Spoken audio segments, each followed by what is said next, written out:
तो मेरे प्रिय साथियों नमस्कार। तो आज हम गद्य साहित्य की जो विधाएं हैं उनका सामान्य परिचय देख लेते हैं। सबसे पहले देख लेते हैं निबंध। तो निबंध क्या है?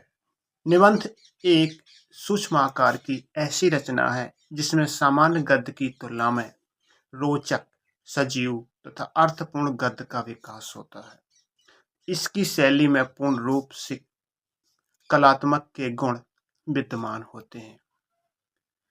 तो निबंध एक ऐसी रचना है जिसमें सामान्य गद्य की तुलना में रोचक और सजीव और अर्थपूर्ण गद्य का विकास हो जाता है, तो उसे हम निबंध कहते हैं। निबंध की शैली है पूर्ण रूप से कलात्मक होती है और जो विभिन्न आलोचक होते हैं वो निबंध को गद्य की कसौटी कहते हैं। आलोचक निबंध को गद्य की कसौटी कहते हैं। गद्य की 9 विधाओं में निबंध सर्वाधिक महत्वपूर्ण विकसित विधा है। तो ये जो निबंध है सबसे विकसित और महत्वपूर्ण विधा है। निबंध स्वावलंबी होता है तथा इसमें स्नेह संबंध और भावमयता के साथ साथ विचारों की भी अभिव्यक्ति होती है। विषय तथा शैली के आधार पर 4 प्रकार के निबंध बताए जा रहे हैं। 4 प्रकार के निबंध हैं, वो कौन कौन से हैं? तो पहला है विचारात्मक निबंध। इस प्रकार के निबंधों में तर्कपूर्ण मूल्यांकन होता है, विश्लेषण और छानबीन का आधिपत्य भी होता है।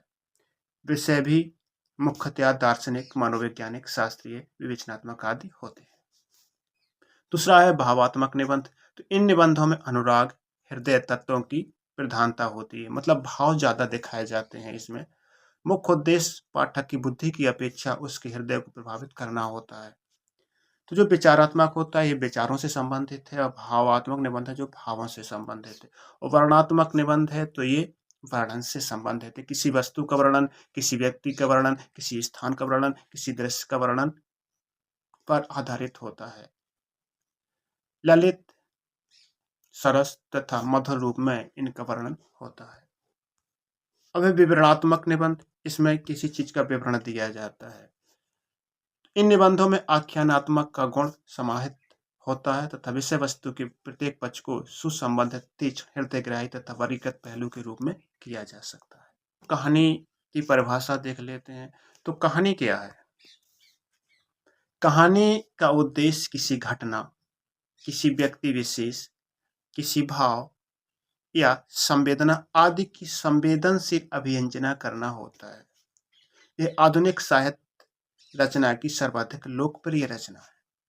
इसका शीर्षक रमणीय तथा तीक्ष्ण होता है और कहानी के मूल भाव अथवा संवेदना की व्यंजना करने में सक्षम होता है।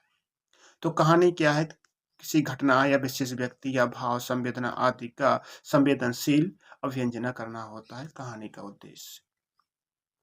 तो कहानी एक साहित्यिक रचना है जो सर्वाधिक लोकप्रिय रचना है। इसका जो शीर्षक है बहुत सुंदर, रमणीय, तीक्ष्ण होता है। इससे हमें कहानी का मूल भाव पता चल जाता है इसके शीर्षक से।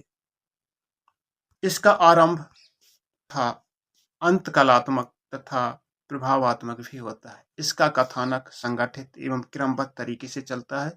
इसमें जीवन के विभिन्न भावों, विचारों और रूपों को मार्मिक सौंदर्य से चित्र के माध्यम से प्रस्तुत किया जाता है। यद्यपि इसका मुख्य उद्देश्य मनोरंजन होता है, तथापि यह विशेष संवेदना, भाव या प्रभाव की कलायुक्त व्यंजना भी प्रकट करता है। जैसे मुंशी प्रेमचंद की कहानी है, पंच परमेश्वर है। उपन्यास, तो उपन्यास क्या है? उपन्यास एक ऐसी विधा है जिसमें किसी विशाल विषय के पात्रों के चरित्र चित्रण, घटनाक्रम, संवाद, निश्चित उद्देश्य के प्रयोजन में संग्रहित की जाने वाली गद्य रचना को हम उपन्यास कहते हैं। तो उपन्यास क्या है? जब कोई विषय को हम पूर्ण तरीके से उसका वर्णन करते हैं, उसका चित्रण करते हैं, घटनाओं का वर्णन भी करते हैं, उसमें संवाद भी एक निश्चित उद्देश्य से रहते हैं, तो उसे हम उपन्यास कहते हैं। उपन्यास में कहानी तो होती ही है, लेकिन साथ ही संयोग आने पर काव्य की भांति भी भावुकता और संवेदना जागृत कर पाठकों को मगन कर देता है। जैसे श्रीनिवास द्वारा संयोजित परीक्षा गुरु हिंदी का प्रथम मौलिक उपन्यास है। अब हम चलते हैं नाटक की तरफ। तो नाटक क्या है? तो नाटक रंगमंच पर अभिनय के माध्यम से प्रकट करने की दृष्टि से रचित एक से अधिक अंकों वाली गद्य रचना नाटक कहलाती है। तो नाटक क्या है? वह रचना जिसमें एक से अधिक अंक हो, वह नाटक कहलाती है। नाटक की उत्पत्ति नट धातु से हुई है, जिसका अर्थ संबंधित सात्विक भावों का प्रदर्शन होता है। नट से अभिनीत होने के कारण यह नाटक कहलाता है। जैसे भारतेंदु ने अंग्रेजी, संस्कृत, बांग्ला भाषा के नाटकों का प्रचंड अध्ययन किया था, अतः उन्होंने जिन नाटकों की रचना की उनमें राजनीतिक, सामाजिक और पौराणिक और प्रेम प्रधान सभी प्रकार के नाटक थे। इस युग में अन्य नाटककार भी हैं, जैसे उदय शंकर भट्ट हैं, सेठ गोविंद दास है, माखनलाल चतुर्वेदी है, पंडित गोविंद वल्लभ है, हरिकृष्ण प्रेमी और राम कुमार वर्मा नाटककारों के नाम उल्लेखनीय है। अब है एकांकी। तो एकांकी क्या है? एकांकी एक अंक के नाटक को कहा जाता है। नाटक में एक से अधिक अंक होते हैं, लेकिन एकांकी में एक ही अंक होता है। एक ही अंक वाले नाटक को हम एकांकी कहते हैं। एकांकी नाटक के उस रूप को कहते हैं जिसमें एक ही अंक में पूरा नाटक खत्म हो जाता है, समाप्त हो जाता है। एकांकी में नाटक के सभी तत्व होते हैं, साथ ही उसकी रचना विधान तथा अन्य तत्वों में थोड़ी ऐसी विशेषताएं भी समाहित होती हैं जिनके कारणवश रचनाकारों ने एकांकी को साहित्य की एक स्वतंत्र रचना स्वीकार कर लिया है। जैसे जयशंकर की जो एकांकी है वो एक घूंट, इसकी प्रथम एकांकी माना जाता है। जैसे डॉक्टर राम कुमार वर्मा ने दीपदान एकांकी लिखी है। लक्ष्मी। अगर नाटक एकांकी में अंतर लिखना है तो एक तरफ नाटक की परिभाषा लिख देना, नाटक के बारे में लिख देना, फिर हेडिंग डाल के एकांकी के बारे में